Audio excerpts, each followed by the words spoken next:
안녕하세요. 영화다음 시간입니다. 저는 이동진입니다.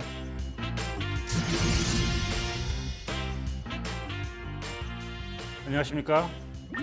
탐정당 김준현입니다. 손에 렌즈가 장착이 되어 있군요. 원래 돋보기 갖고 왔어야 되는데 네. 집에 놔두고 왔어요. 탐정이 이렇게 준비성이 없어가지고. 네. 네, 무엇이든 작은 것도 깨알 같은 것도 관찰력으로 되살려낸다. 탐정당의 눈빛으로 오늘 영화를 보기 위해서 탐정당이라고 이름을 지어봤습니다. 네, 실제로 또 이 본인 소설에서도 탐정들 자주 등장시키잖아요. 불세출의 탐정인 구동치 탐정을 구동치. 제가 탄생을 시켰죠. 네. 네, 그렇습니다. 이제 뭐 던져주면 다 받아 드시는군요. 구동치는 제가 좋아하는 캐릭터. 아니 근데 진짜 잘 만든 네. 캐릭터입니다. 재밌는 자, 분야인 것 같습니다. 탐정이 네네. 나오는 이야기. 지금 말씀해 주신 대로 오늘 탐정과 관련된 이야기, 네. 뭐 하나는 탐정 영화라고 말할 수는 없겠지만 영화를 가져왔습니다. 흔히 이제 뭐 약간 이런 영화들을 일컬어서 우리가 후더닛 무비라는 말을 사용하게 되는데 뭐라고 후지다고요? 진짜로 처음에 들을 때는 후더닛이 뭔가 이렇게 생각하실 수도 있어요. 말 그대로 후더닛을 소리 나는 대로 그냥 영어로 써서 누가 이것을 저질렀을까? 어떤 놈이야? 누가 범인이야? 이런 느낌이겠죠. 오늘 주제가 사실은 이제 누가 범인일까 이렇게 잡아봤고요. 네. 어떻게 생각하면 이제 뭐 범죄 영화 중에서 이제 추리가 중심이 되는 주로 탐정이나 경찰이 나와서 어떤 것들을 추리해냄으로써 수많은 용의자들 중에서 네가 범인이다라고 집어내는 영화들, 짚어내는 영화들, 그런 영화들을 보통 후더닛 영화라고 말을 하잖아요. 네, 그럼 오늘 누가 범인인지 얘기해 주는 건가요? 하나는 얘기를 반드시 할 수밖에 없고 있고요. 네네. 한편은 그래도 저희가 지켜드려야 되지 않을까. 근데 어쨌건 뭐 사전에 저희가 미리 말씀드리도록 하겠습니다. 네. 자, 후더닛 영화는 일단 뭐라고 그럴까요? 정보량이 굉장히 많아요. 그렇죠. 왜냐하면 모든 사람이 의심받게 만들어 놓아야 되는 상황이 그 장르적인 재미를 주기 때문에 다 일일이 살려내야 되고 인물이 두 사람인데 둘 중에 누가 범인일까 이것보다는 한 7, 8명 있는데 누가 범인일까 훨씬 재밌잖아요. 영화 고스포드 파크 오늘 다룰 영화는 처음에 보시면 대체 무슨 이야기야? 초반 30분 동안 관계 정리하다 끝이 납니다. 그래서 그 관계만 잘 정리가 되면 사실 맞아요. 후반부는 맞아요. 굉장히 재밌기 때문에 초반을 약간 BTV니까요. 극장이 아니잖아요. 잠깐 멈춰가면서 얘가 쟤 누구구나 이렇게 따져가면서 보시는 게 훨씬 좋다고 생각이 듭니다. 네, 뭐 정확하게 말씀해 주셨는데요. 실제로 그런 어려움이 있지만 그렇기 때문에 보상도 큰 그렇죠. 그런 장르라고 말할 수 있을 것 같고요.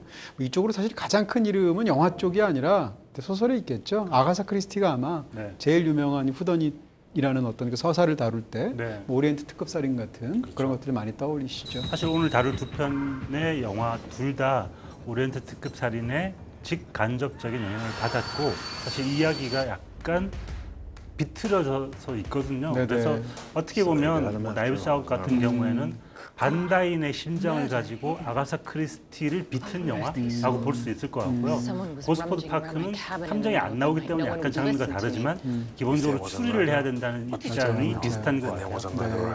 이 두 편은 사실은 어떤 그 내적인 특별한 영향을 주고받은 영화는 아닌데도 불구하고 네. 비슷한 점이 꽤 있다고 생각할 수 있고요.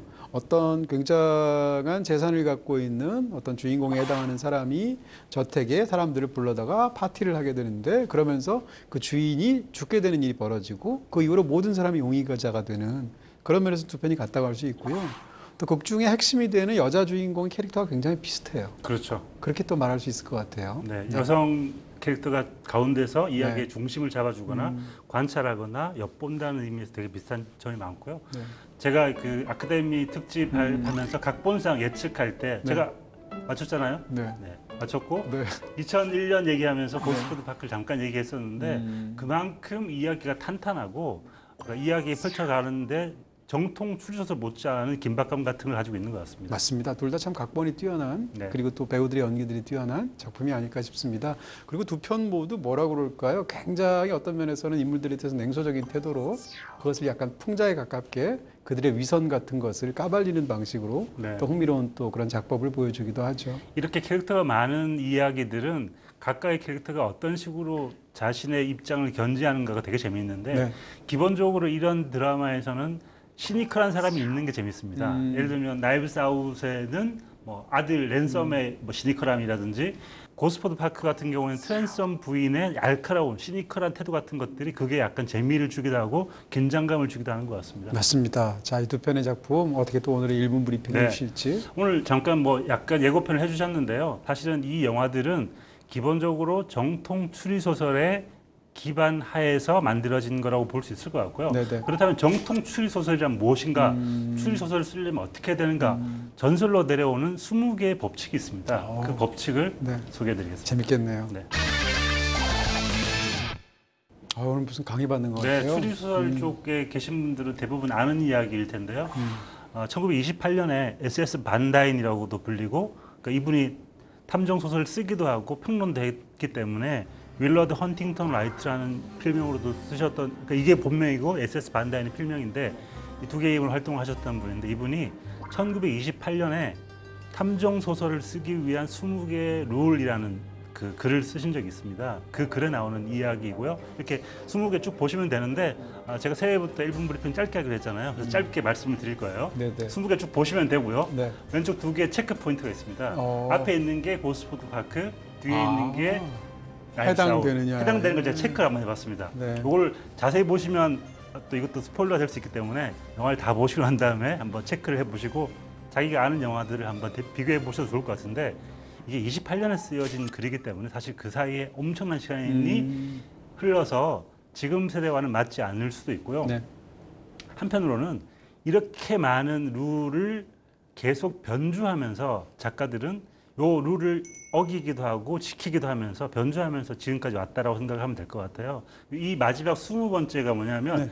자존심이 있는 탐정 소설 작가라면 결코 쓰지 않을 10개의 트릭이 있는데 그 트릭을 공개를 해드리겠습니다. 요 10개입니다. 네. 근데 사실은 이 10개 중에 오늘 다룬 영화에 나오는 트릭이 있어요. 네. 그러니까 지금 만드는 영화를 만드는 사람들도 이런 트릭을 클리셰라고 생각해서 안 쓰는 사람도 있지만, 그 클리셰를 잘만 비틀면, 창의적으로 비틀면 훨씬 새로운 영화를 만들 수도 있기 때문에 이런 클리셰가 꼭 나쁜 것만은 아니다. 그러니까 반다인이 우려했지만 저 트릭은 실제 다시 재활용해서 시대에 맞게 활용한다면 훨씬 재미있는 영화를 만들 수 있다는 거를 오늘 보는 영화들이 아마 대변해 주는 것 같습니다. 그래서 재밌네요. 1928년에 만들었던 이 룰을 한번 생각해 보시고 오늘 영화 그리고 탐정 영화를 한번 보시면 재밌을 것 같습니다. 재밌는 얘기들인데요. 네. 네. 근데 말씀해 주신 것처럼 모든 규칙을 다 지키기만 한다면 네. 사실은 어떻게 보면 그렇죠. 네, 그냥 장르의 어떤 규칙들 같은 것을 즐기는 재미밖에 없지 네. 않겠나 이런 생각이 들기도 사실 이 하고요. 20개 룰 중에 제일 재밌었던 룰이 저거예요. 뭐죠? 탐정이 등장해야 한다. 네, 그러니까 말하자면 탐정이 안 나오는데 탐정 영화라고 할 수는 없고 탐정 소설이라고 할 수 없기 때문에 탐정이 나와야 한다는 게 지극히 당연한 얘기처럼 들리지만 그것도 룰입니다. 그래서 고스포드 파크에 탐정이 나오는가? 라고 생각을 해볼 수도 있을 것 같아요. 네. 탐정이 나오지 않아도 훨씬 재미있는 탐정 영화를 만들 수 있다는 걸 로버트 알트만 감독이 구현해내신 것 같습니다. 네. Harlan started out with a Rusty Smith Corona and built himself into one of the best-selling mystery writers of all. Mommy, I'm coming in.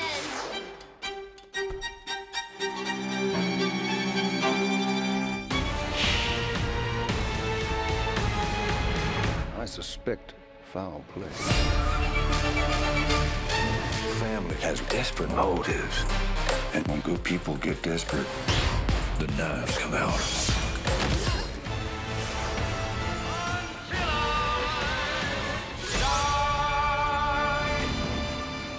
네, 첫 번째 영화는 작년 연말에 나왔던 굉장히 재밌는 영화죠. 네. 나이프스 아웃입니다. 제가 이 감독 참 좋아하는 것 같아요. 그래서 네네. 이 감독 영화 다 재밌게 봤는데 이번에도 장르적으로 또 새로운 시도를 하기도 하고 고전적인 추리 소설의 느낌이 가득 담겨 있는 그런 영화를 발표하셔가지고 재밌게 봤습니다. 최근에 사실 이런 영화가 없었잖아요. 그러니까요. 그런 면에서도 어떤 고전 재미적인 재미를 주는 그런 느낌들이 분명히 있는 아주 수작이었다는 생각이 들고요. 네. 일단 아까 말씀해 주신 것처럼 영화가 정보량이 굉장히 많죠. 네. 그리고 대사도 엄청나게 빠릅니다.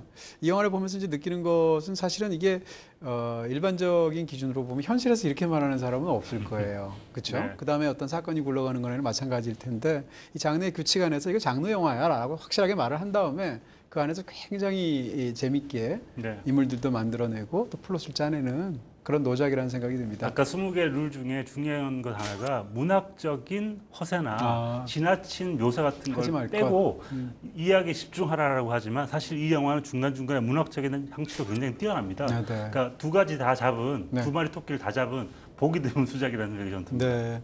이 후단인 영화들이 흔히 그런 것처럼 보고 나면 다시 재관람하고 싶은 네. 그게 다 단서들이었구나 그렇죠. 이런 부분들도 있게 되는데요.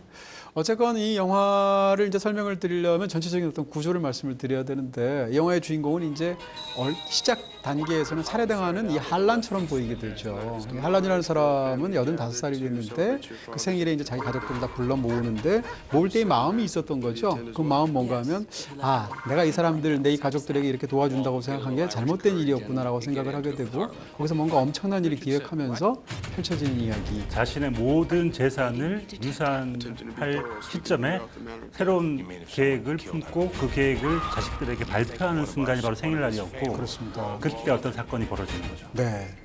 자, 이 영화는 이제 꼭 이렇게 나중에 보면 볼수록 이렇게 굉장히 재미있는 어떤 부분들이 많게 되는데 저는 이제 초반에 이제 오목을 두는 장면이 일단 네. 오목을 둔단 말이야. 이것 자체가 일단 신기했고요. 외국에서는 오목 안 두는 줄 알았군요. 바둑은 몰라도 오목을 저렇게 많이 두는 줄은 몰랐고요. 네. 근데 오목 게임 자체가 영화에서 이제 굉장히 흥미롭게 되어 있는데 이 사람은 추리소설 작가이고 오목을 또 실제로 굉장히 잘 두는 사람이란 말입니다. 이 한란이라는 작가는. 근데 무료하니까 자기의 건강을 도와주는 마르타라는 사람하고 이제 오목을 두게 되는데 할 때마다 지는 거예요. 근데 그랬을 때 많은 이제 바둑을 두든 오목을 두든 최후의 수단이 엎어버리는 거잖아요. 그래서 영화에서 지게 되면 엎어버리게 되는데 그것을 지진에 비유해서 말을 합니다. What is that? Why can't I beat you at this game? Because I'm not playing to beat you. I'm playing to build a beautiful pattern. That's elder abuse. I'm going to call the AARP. Don't make me get the belt, abuelo. It's basically over. My only hope is that an earthquake will strike. But what are the chances? 이 말들이나 오목에 대해서 하는 이야기는 사실상 이 영화 전체의 거대한 밑그림이 된다 이렇게 말씀드릴 수 있다는 거죠. 어쨌건 이 오목 게임 자체는 한란이 살아온 삶 이렇게 느껴지는 부분이 있습니다. 그러니까 게임을 둘 때마다 자기는 사실은 굉장히 잘한다고 생각을 했는데 그리고 사회적으로도 거대한 성공과 부를 누렸는데 85살이 되고 보니까 자기가 잘못 산 거예요. 그 상황에서 현재의 자기를 어떻게 할 것인가 혹은 과거에 자기가 잘못했던 것에서 어떻게 할 것인가에 대해서 어떤 결심을 하게 되는데 그것이 이제 이루어지는 이야기들이라고 네. 말할 수가 있겠죠. 고스포드 파크와 비교해서 가장 큰 차이라면 네. 언제 살인이 벌어지는가인 것 같아요. 고스포드 파크는 한참 그렇죠. 영화 흐르고 뒤에서. 가운데쯤에 이제 네. 그 살인 사건이 일어나는데 이 영화는 바로 살인 사건이 일어나고 일주일 후에 용의자들을 다 모아서 신문을 하는 과정부터 영화를 시작한다는 게 이 감독이 얼마나 속도를 중요하게 생각하는지가 드러나는 것 같아요. 그렇습니다. 그러니까 한란이 죽는다는 건 스포일러가 전혀 아니에요. 그렇죠. 영화의 네. 전제니까 네. 한란이 죽게 되는데 애초에 한란의 마음은 뭐였냐면 이 가족들을 네 사람을 기준으로 해서 자기가 항상 지원을 해줬단 말입니다. 네. 자기가 돈을 주고 지원을 해준 것 자체가 자식들을 망쳤다는 생각이 들게 돼서 그 넷으로부터 다 지원을 끊어버릴 계획을 하는 거죠. 그래서 끊어버린 상태에서 자기 모종의 결심을 하는데 그것은 뭔가 원래는 애초에 자살 계획이었던 거죠. 자기가 죽고 그다음에 그 모든 재산을 누군가에게 가족들에게 약간 뭐라고 할까요? 그 자체를 교훈을 안겨주기 위해서 충격요법을 주려고 하는데 그렇게 해서 자기 스스로를 죽이는 행동 자체가 영화에서 아까 그 오목에 비유되는 지진 사건에 해당하게 되는 것이죠. 근데 일이 꼬이기도 하고 엄청난 어떤 또 다른 것들이 있고 또 악당도 있었기 때문에 이 자살이 타살이 되면서 벌어지는 이야기들이 사실은 네. 그리고 있는 것이죠. 할런 트롬비라는 작가, 그 85세 작가와 그의 자식들이 네. 어떤 식으로 관계를 쌓아왔는지를 이제 차근차근 보여주는데 플래시백을 쓰는 게 참 재밌는 것 같아요. 그러니까 용의자들이 신문하는 과정에서 어떤 이야기를 하는데 플래시백의 상황과 용의자들의 진술이 달라요. 그러니까 이 진술의 차이가 이 사람이 거짓말을 하고 있구나. 이 사람은 지금 왜 거짓말을 하지? 라고 얘기를 하게 되는 거죠. 왜냐하면 보통 이런 영화들은 이 사람의 말이 진실일까 거짓말일까를 관객들에게 물어보게 되는 경우가 많은데 네. 이 영화에서는 거짓말을 하고 있어. 근데 왜 거짓말을 하고 있지라는 걸 물어보게 되는 차이가 있는 것 같아요. 그렇습니다. 이 영화를 보다 보면 이 영화에 담겨져 있는 명확한 정치적인 밑그림이 있구나 네. 라고 다들 생각하시게 될 텐데요. 이런 영화가 흔히 그런 것처럼 이 집이라는 것은 어디에 이렇게 비유가 되는 것이죠. 영화 속에서 이 집은 사실상 미국 자체라고 보여지게 되는데 거기에 대한 묘사들이 굉장히 흥미로운 부분이 많습니다. 이 집은 당연히 가족들 입장에서는 아버지 거니까 내 거라고 생각하게 되죠. 근데 그 과연 집이 누구한테 갈 것인가, 누가 수혜를 받을 것인가가 영화에서 이야기상으로도 재밌지만 정치적인 의미를 가지는 그런 부분에서 굉장히 흥미로운 부분이죠. 굉장히 재미있는 비유가 있는데요. 네.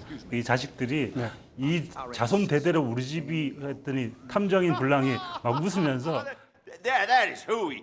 Harlan, he bought this place in the 80s from a Pakistani real estate billionaire. 미국이라는 나라는 원주민을 몰아내고 세운 나라일 뿐이야라는 얘기의 어떤 비유 같은 것이겠죠. 네, 그 80년대 누구한테 샀냐면 파키스탄 재벌한테 샀거든요. 그러니까 미국 사람들은 백인들이 이게 우리 땅이라고 주장하지만 니네들이 니네 땅인 거 된 거는 불과 300~400년밖에 되지 않고 그 이전에는 사실은 인디언들의 땅이었던 거죠. 그렇게 본다면 이 영화에서 이 집을 누가 나중에 가져가느냐에 따라서 사실은 그 얘기들은 굉장히 재미있는 그러면서도 아주 날카롭게 현재 미국을 비꼬고 있는 그런 부분이라고 말할 수 있겠죠. 그래서 이 마르타의 존재가 참 중요한 것 같은데요. 네. 사람들이 마르타를 가족이라고 생각하고 잘해준다고 생각을 하지만 마르타가 어느 나라 출신인지를 몰라요. 처음에 우루과이, 파라과이, 뭐 브라질, 뭐 여러 번 얘기하는데 실제 마르타는 자기가 어디서 왔는지 얘기 안 합니다. 그래서 결국에는 이 이주민이라는 이게 자신들의 나라 사람이 아닌 사람들은 다 똑같다고 생각을 하는 미국인들의 모습을 보여주고 있는 거죠. 미국인들이 타자들에 대한 공격성 같은 것들을 저는 제목에서 이렇게 표현한 것 같아요. 이렇게 보통 제목은 기본적으로는 사람들이 절박해지면 칼을 꺼낸다라는 이야기에서 나이브스 아웃이 나왔는데 여기서 되게 중요한 세팅이 하나 있는데 칼이 그 다 안쪽으로 몰려 있는 그런 세팅에서 계속 신문을 받는 장면들이 계속 등장하잖아요. 나이브스 아웃이지만 사람들이 바깥쪽으로 칼을 찌른다고 하지만 실제로는 그 칼은 안쪽으로 향하고 있다. 미국인들이 타자들에 대한 공격성을 내비칠 때 사실은 바깥이 아니라 안을 찌르고 있는 것이다라는 걸 이 제목과 장면으로 보여주는 것 같더라고요. 어떻게 보면 저택에 대한 상징이나 지금 말씀하신 이런 부분, 어스하고 비슷한 부분이 있지 않을까 싶기도 하고요. 사실은 저 칼이 쫙 이렇게 아주 시각적으로 이 영화가 뭘 말해주는지를 그대로 보여주잖아요. 저는 라따뚜이하고 똑같다고 생각했어요. 그러네요. 라따뚜이 그런 장면이 네, 포스터에서 심지어 등장하기도 하죠. 감독님이 그 칼 세팅 만들어 놓고 너무 예뻐가지고 집에 가져가고 싶었는데 다 빌린 칼이어서 못 가져갔다는 아픈 사연도 있더라고요. 저도 갖고 싶더라고요. 그거 너무 그렇죠. 예뻐가지고. 굉장히 멋있죠. 근데 그야말로 칼들을 전부 다 꺼낸 상태, 이기심과 적의와 이 모든 것이 그대로 노출된 상태일 텐데 재밌는 것은 고스포드 파크에도 나이브스 아웃된 상태가 있어요. 칼들이 쫙 나와 있는 상태가 일렬로 있는데 쫙 있는 장면이죠. 거기서도 그게 핵심적인 장면 중에 하나죠. 자, 영화 속에서 이제 뒷얘기를 하달라 보면 우리가 또 범인을 얘기 안 할 수가 없을 것 같아요. 이 영화에 관한 나 안 들을래. 안 들을래. 만약에 이제 영화를 아직 못 보신 분들이면 이제 재미가 많이 반감될 수 있으니까 보신 다음에 이 이후부터는 보시면 좋겠다. 이 얘기를 먼저 말씀드리고요. 요거 이제 잠깐 정지하신 분들은 바로 2부 고스포드 파크 쪽으로 넘어가셔서 거기에는 스포일러가 없으니까 보시고 영화 보시고 다시 보시면 되겠네요. 네, 그렇게 하면 될 것 같습니다.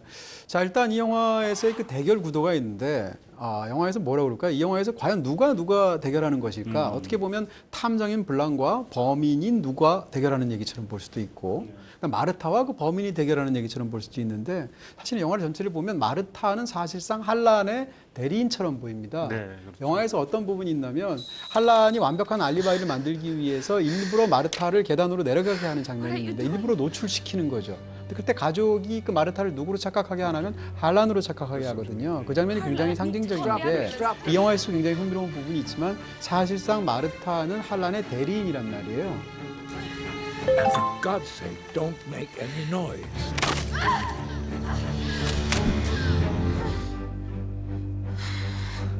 Walter's smoking outside and he'll see you through the glazed window. 그랬을 때 마르타를 대리인으로 삼아서 할란은 결국 누구랑 대결하는 것인가? 이제 악당인 랜섬하고 대결하게 되는 거예요. 자기의 손자라고 할 수 있을 텐데. 근데 랜섬이 어떤 사람인지가 영화에서 굉장히 중요해요. 랜섬은 이 집안의 장손이란 말입니다. 다시 말하면 그 저택으로 상징되는 미국의 적자에 해당하는 사람인데 영화에서는 그 사람이 악당이라는 거죠. 그런 부분에서 이 영화의 어떤 재밌는 구도가 담겨 있다고 할 수 있죠. 한편으로는 초반에 그런 설정도 있습니다. 할란이 랜섬을 표현하는 장면이 있는데요. 랜섬을 뭐라고 표현하냐면 There's so much of me in that kid. 어쩌면 말씀하신 것처럼 할란의 대리인과 할란을 닮은 자기가 정말 싫어하는 자기와 싸우는 나와 나의 싸움이라고 볼 수 있을 것 같아요. 그렇습니다. 그 굉장히 재밌는 구도인데 나와 나의 싸움인데 더 재밌는 것 중에 하나는 뭔가 하면 현재의 지금 그 모든 걸 깨닫고 잘못 살았다는 걸 알고 있는 현재 할란과 그다음에 그것을 모르고 모든 것과 게임과 현실을 구분하지 못했던 과거의 나인 할란에 사실상 해당하는 인물이 랜섬. 그러니까 랜섬은 할란의 과거에 해당하는 인물이라고 할 수 있다는 거죠. 또 하나 이제 한란이 이 랜섬이라는 아이가 똑똑한 아이임에도 불구하고 사실은 얼마나 멍청할 수 있는지 그걸 얘기하는 과정에서 현실과 게임을 구분 못한다고 하는데 그걸 비유를 뭐라고 얘기하냐면 소품용 칼하고 진짜 칼도 구분 못하게 되지라고 네. 말을 하는데 이게 굉장히 재밌는 복선이 되죠. 그렇죠. 뭐 어차피 다 얘기하기로 했으니까. 그래도 이제 그 장면은 얘기하는 그래요? 네. 얘기하고 싶은데. 얘기하세요 그럼. 참 얘기하고 싶은데 할 수가 없는데 얘기하고 싶은데 할 수가 없네요, 진짜. 네. 이렇게 하셔야죠. 네, 그렇습니다. 네, 네. 어떻게요? 자, 지금 말씀하신 대로 이제 그런 부분에서 굉장히 재미있는데, 그럼 이제 이 이야기를 한번 한란이 싸우게 되는 대상이라고 할 수 있는 과거의 자신이라고 말할 수 있는 랜섬이란 말 좀 이상한 이 말이잖아요. 그렇죠. 몸값이라는 얘기인데, 그때 몸값은 무엇인가? 결국은 한란의 과거의 몸값 혹은 한란에 해당하는 어떤 그 사람이 만들어왔던 업 이런 걸로 볼 수도 있는 거예요. 네. 근데 어쨌건 이 영화에서는 랜섬은 굉장히 똑똑한 사람인데 랜섬은 왜 그 치밀한 계획을 세워서 했던 것이 결국은 실패했을까를 생각할 수 있어요. 이 사람이 몰랐던 건 뭐였냐면 인간이 선할 수 있다는 걸 몰랐어요. 맞아요. 네. 그러니까 저는 사실은 이 이야기가 굉장히 재밌는 교훈극이라고 생각하는데 한 사람은 그걸 치밀하게 재산을 자기가 가져가기 위한 일종의 게임으로 생각했단 말이에요. 그래서 추리극을 만든 것이 바로 랜섬인데 그 반대편의 대리자인 마르타는 그런 걸 생각하지 않고 패턴, 아름다운 패턴을 생각했던 사람이고 과정을 선하게 살렸던 사람이고 자기 직업을 충실하게 하려고 했던 사람인데 결국은 이렇게 머리를 써서 게임을 이기려고 했던 사람과 그냥 자기를 열심히 하려고 했던 사람들이 이 게임에서 부딪히게 된 거고 결국은 마르타가 이기는 거죠. 그러니까 그런 의미에서 보면 선을 이해하지 못했던 사람이 패배하는 이야기라는 측면에서 사실은 굉장히 흥미로운 교훈극이라고 말할 수 있습니다. You know something. Spill it. Oh my God. Tell me what happened to my grandfather. 결과적으로 얘기하면 랜섬이 패배한 건 머리가 나빠서가 아니라 머리는 비상했음에도 불구하고 인간이 바른 길을 제대로 갈 수 있다는 사실 자체를 인정하지 못했기 때문에 패배한 거죠. 네. 그런 면에서 흥미롭습니다. 머리가 가슴한테 지는 맞아요, 이야기라고 볼 수 맞아요. 있을 것 같고요. 네. 마지막에 불랑이 기가 막히게 설명을 해주는데요. 네. 아까 말씀하신 것처럼 마르타는 네. 이 할렌의 대리인이란 말이에요. 그래서 마르타는 할렌의 방식으로 싸우다가 결정적인 순간에 자기만의 방식으로 이 싸움을 이겨냅니다. 그래서 불랑이 어떻게 표현하냐면 You won not by playing the game Harlan's way, but yours. 어쩌면 그 한마디가 불랑의 극찬이자 이 영화의 재미인 것 같습니다. 그렇습니다. 결국 인물들의 동선도 재미있는데 이 영화에서 상당 부분 이야기는 타이 저택에서 벌어지잖아요. 그러다 후반부가 되면 갑자기 바깥에 나서 일련의 일들이 벌어지게 되고 그 인물들이 다시 들어가면서 끝나게 되는데 마지막 순간이 되면 집에 들어온 사람과 밖에 있는 사람이 바뀌죠. 그렇죠. 이 영화의 시작에서 마르타는 어디 있었냐면 집안에 있지 않았거든요. 자기 집에서 자기가 간호했던 할아버지가 돌아가신 걸 슬퍼하면서 울고 있었거든요. 근데 이 나머지 사람들은 다 집 안에 있었단 말이에요. 근데 이 위치가 바뀌면서 끝나게 되고 굉장히 절묘한 어떤 구도 속에서 2층에서 그 집을 차지하게 된 마르타가 바깥에 원래 주인이었던 가족들이 1층에서 자기를 올려다보는 모습을 보면서 끝나게 되는데 네. 그 자체로 굉장히 재밌는 블랙 코미디 장면이기도 하고 네. 사실 이 영화가 무슨 말을 하고 싶어 하는지 그 집을 더군다나 미국이라고 생각한다면 네. 흥미로운 부분인 거죠. 들고 있는 잔에 적혀 있는 문구 역시 맞아요. 초반에 누가 들고 있다가 후반에 마르타가 그걸 대신 들고 네. 커피를 마시고 있는 장면을 보고 있으면 아 이렇게 인생이 바뀌는구나 라는 생각을 하게 되는 것 같습니다. 보고 나면 참 잘 살아야겠다, 착하게 살아야겠다라는 생각이 들어요. 네.